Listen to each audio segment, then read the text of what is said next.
10 reasons why you should subscribe to Culture Detective. Hey guys, what's up? It's the Culture Detective here, investigating your favorite albums.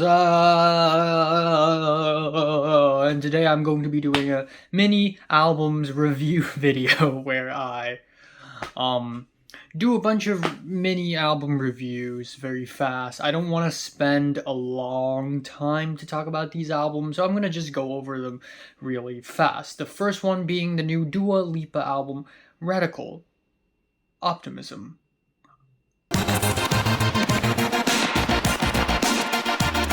New Dua Lipa album, British singer, pop star.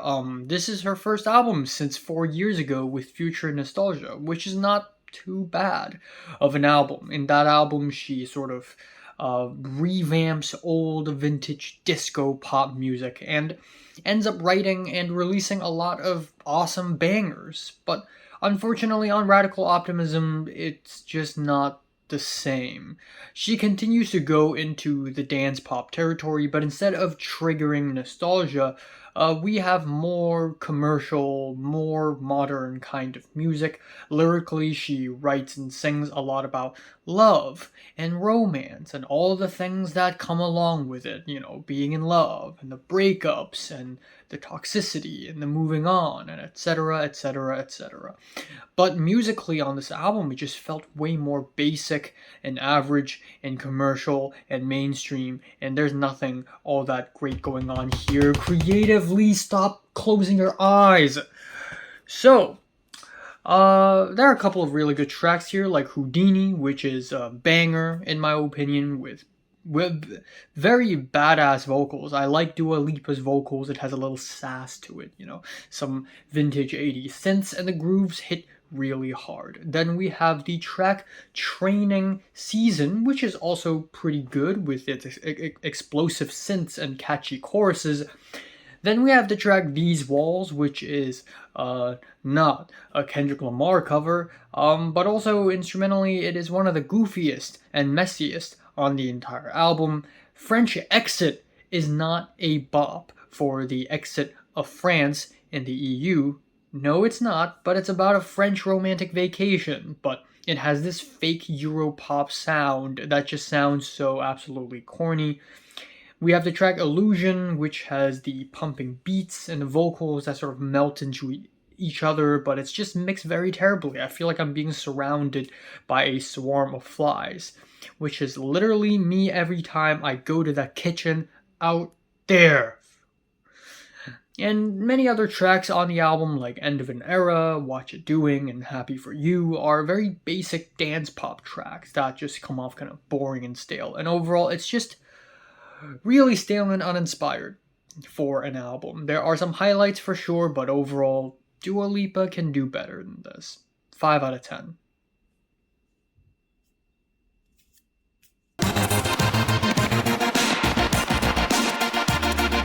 Next album I'm going to talk about is the new Hanna Francis album, Keeper of the Shepherd. So Chicago chamber folk singer-songwriter Hanna Francis with this album. I wouldn't have known about this album if it weren't for Not Real Music's album review, so I would like to thank him for a little bit. But what a great find, because this album is really freaking good. So yeah, given that this is a chamber folk music with a tinge of rustic twang, there is a lot of moments on the album that reminds me of Joanna Newsom, maybe a bit of Sharon Van Etten, as well as Adrienne Lenker of Big Thief fame. So obviously this album is not that groundbreaking or new or anything. Another thing is that this album is not very catchy, and that may turn some people off. I know it's weird to expect chamber folk to be catchy, but you do have to realize that, again, back to Joanna Newsom and the Adrienne Lenker music, at least their songs have sticky, memorable hooks to them from time to time, motifs that drive people. But this album does lack that a little bit, but I think the emotional potency of the lyrics and the gorgeous vocals make this album much more of an experience, if anything. The title track, of this album has this country blues rhythm to it with its plucky guitars, which I really like. Didn't expect this to work that well. And the track Floodplain rattles between ominous and sad, but also relaxing and smooth at the same time, which creates a very interesting effect. And the album ending Haunted Landscape Echoing Cave starts off kind of slow, but the second half of the track suddenly hit us with these changing rhythms and keys, and it just transports us to a very strange, surreal place. And then we have these horns, which are just fantastic. So yeah, overall this album is not perfect, and I wouldn't say it's that great or anything, but there's still a lot to like about this album. Feeling a light 8 out of 10.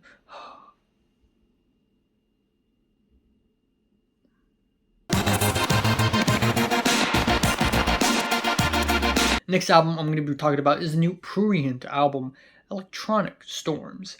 Scary, spooky, ambient artist Prurient is back with a new album, with easily the scariest album cover of the year. Also one of the most badass covers, like even without seeing or hearing the name of the title of the album, I would still want to listen to it just because of the cover. But Prurient is back, and this album is 48 minutes long, which is relatively short for a Prurient album, and it's only 2 tracks long. The first track being a 29-minute long track called Rumors, the second track being the 19-minute long track Buckets of Paint. Rumors, I think, fell pretty flat, and it's pretty uninteresting for a Prurient track. We get some eerie synths, some dramatic arrangements in the second half, but it really didn't do much for me. It just feels like an ambient-fied movie soundtrack. But the second track here, Buckets of Paint, is much more interesting in my opinion. We have a lot more different noises and sound play with TV static, bass distortion, and I feel like I've accidentally entered the back rooms or something when I listen to this track. Also, the flame sound effects at the end of the track really hit the right tone for me and make this track so eerie and strange and atmospheric. So yeah, there are some interesting moments here and there, but I definitely will not remember this album at all by the end of next week, unfortunately. Feeling a decent 6 on this thing.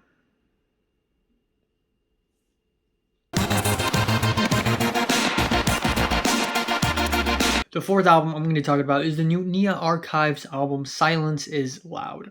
So, Nia Archives, British jungle liquid, an atmospheric drum and bass artist, has released her debut album, and what happens on this album is that she would mix R&B and pop with these jungle and drum and bass genres, which have seen a bit of a resurgence lately because of Pink Pantheress and New Jeans and many other new up and coming electronic artists that's been blowing up on radio music, etc., etc., etc.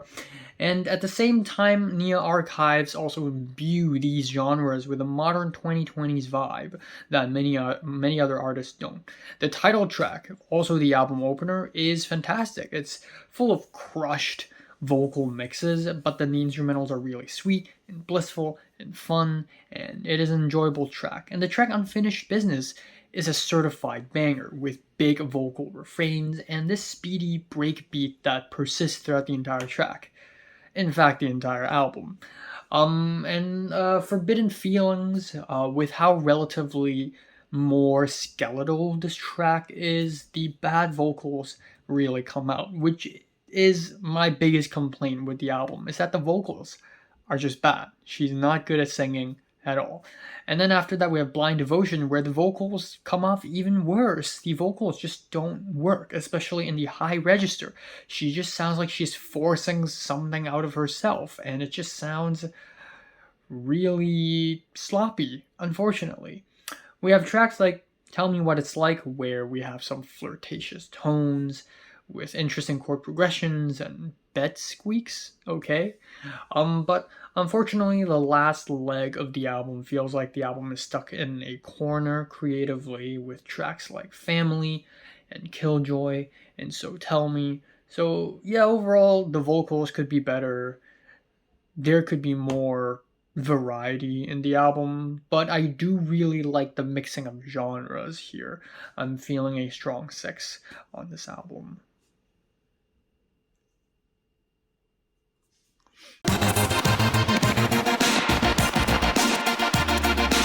The fifth album I'm going to talk about is the new High on Fire album, Cometh the Storm. So, Oakland, California, stoner metal, sludge metal band returns with a new album, Cometh the Storm. And they just keep it coming. They just keep it coming. It is a solid metal album. It's fantastic.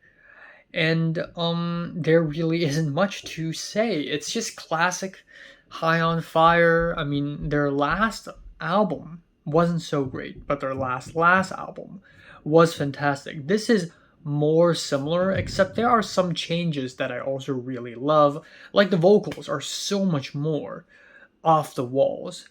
Matt Pike's vocals are unhinged, the growls are so raspy and muddy and beastly, and it's perfect for this kind of sludge metal. I feel like I'm playing in the mud. It's so dirty, it's so nasty, it's And also, the tracks are fantastic. The aggression, the album opener, Lamb's Bread, has these raging guitar riffs, constantly changing speeds. It goes up and down. There's so much dynamic going on. And this is exactly what I'm looking for in a good metal album. Following that Burning Down, it's a slower track, but sludge metal and stoner metal are the kinds of metal subgenres where the more slow it gets, the more aggressive it freaking gets. It gets really aggressive. It's chunky.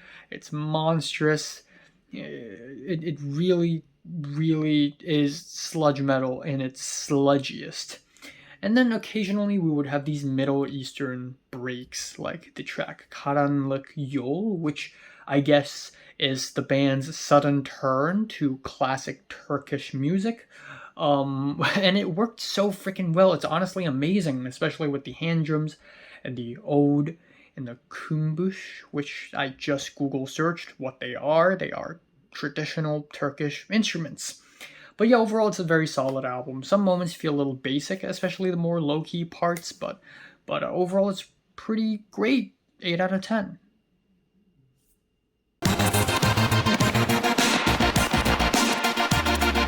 The last two albums I'm going to be talking about is new Future and Metro Boomin album, We Don't Trust You. And the album they released 1 week later, We Still Don't Trust You. So yeah, if you know me, I tend to avoid reviewing big popular trap rap artists because I tend to get really bored by their music. Occasionally they release something good, like the Drake and 21 Savage collab album. I thought it was great. Not great, but it has its redeeming qualities. Playboi Carti's Die Lit is great. But aside from that, especially from artists like Future and Metro Boomin, which are huge names, by the way. They are huge figures. I just feel like they keep releasing the same song again and again and again. Occasionally breaking out of the formula, but mostly finding a good song from them is like finding a diamond in the rough.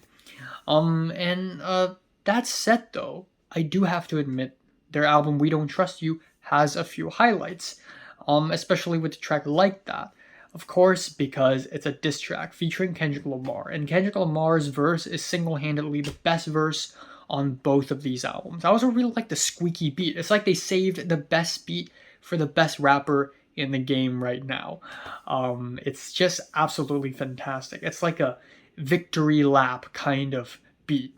And then we have other tracks that I also kind of like Cinderella, which is pretty moody. Fried, She's a Vibe, is a vibe. And the track Ain't No Love is also pretty nice. GTA is also pretty interesting for a track with its simple pianos. But then we also have some of the most hideous features, like Playboi Carti on Type Shit. He sounds like a cartoon character, and also Rick Ross. And the rest of the album is pretty basic. But overall, I think it's okay. 6 out of 10.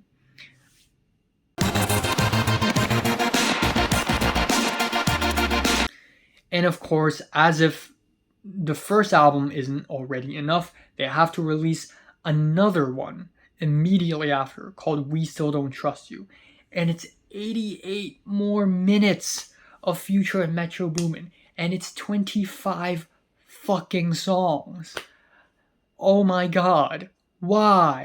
Are you expecting people to listen to all of these songs? Are you serious? And we don't have one, not two, but three weekend features. And they're just okay, with the exception of the track Always Be My Fault, which is a futuristic pop song with reverby synths and simple beats. It's so melodramatic, it's honestly kind of entertaining. And then I also kind of like the track Jealous, with its spacey keyboards and its sci-fi tones. But every other track on the album might as well be AI generated because they're so fucking boring. Everything sounds the same to me. It all sounds the same beat, the same vocal delivery, the same rhythm, the same BPM. Everything's the fucking same. We have J. Cole's feature on Red Leather, which is pretty interesting. Like, why is J. Cole featured? Especially given that Kendrick just dissed him on We Don't Trust You. But I feel like J. Cole just doesn't really care. As long as he lands a feature, I think he's fine with it. And it's interesting because the beat of this track feels like it caters to J. Cole more so than Future and Metro Boomin themselves. And then we have This Sunday, which sounds like a failed high school project. It sounds like it's recorded on a potato, and the trap beat is like barely functioning. Honestly, it's hilarious how bad this is. So, yeah, 3 out of 10. So, have you listened to these albums? Comments below, let me know. Subscribe if you want more, and thanks for watching.